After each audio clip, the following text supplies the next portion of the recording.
My name is Steven, and I will be informing you on human trafficking. So every year, there are billions of people. There are billions of people in this world, and anyone is a target for human trafficking. Does anybody know what the #1 crime in the world is? It's not guns and it's not drugs. It's human trafficking. And so every year, thousands of people are forced into human trafficking. And since you live on this planet, you all need to be informed on what's happening around you and what's really happening in this world. And I've done a couple of research papers on this to feel that I can inform you on this topic. And so I'll be talking about how thousands of people are kidnapped, what they are forced to do, and how these people kidnap them. All right, so first off, the number is so high on statistics that it's almost unbelievable to think that these people are kidnapped and taken across the world. So the statistics to start off are very high. According to Gilbert King, who's the author of Women and Child for Sale, published in 2004, says that every 10 minutes a woman or child is trafficked into the United States, not no other third world country, the United States. So that means by the end of this class period, 10 people have been trafficked into the US.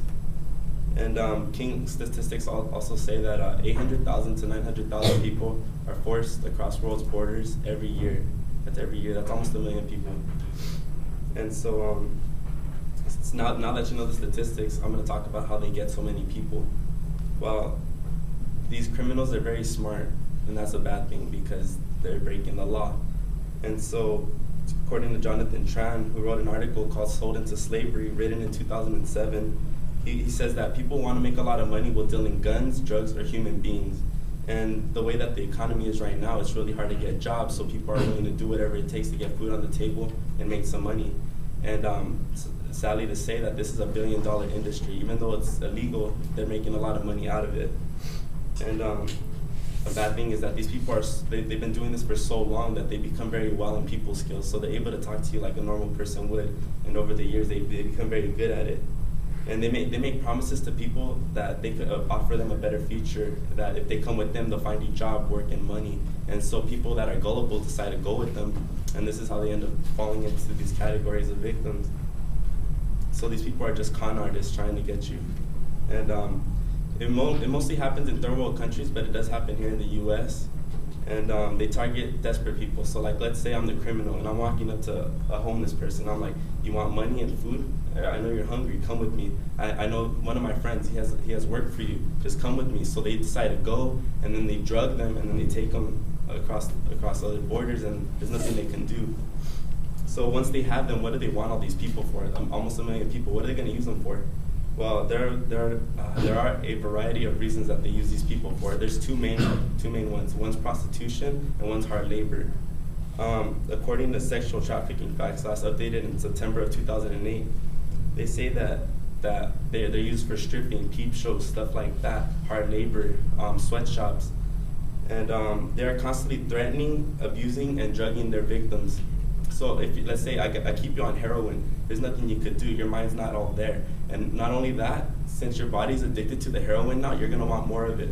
So you're gonna keep doing whatever I say so you can keep getting more of the drug. Not only that, I'm constantly threatening you, saying, oh, if you feel like running away, I'm gonna kill your family. What are you gonna do? I'm gonna kill you. And once they first get their victims to where they want them, they beat them to the point that they almost pass out. And another strategy that these criminals use is that they hide them in jungles. So helicopters, why would people be walking in the jungle for? There's no reason to be. And helicopters, they can't see like the little operations that they have in the jungle. And to even pay back a debt of $37 can mean your life. Let's say you're there a day, okay, I'll give you a cent. Oh, and then, you ate some of my food, there's another $5 added to your total. So there's no way you can ever escape. So once you're in it, you're staying in it.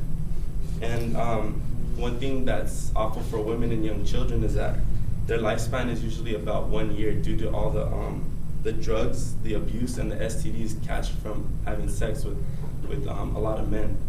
And statistics say that these women are forced to have sex with 30 to 40 men a day.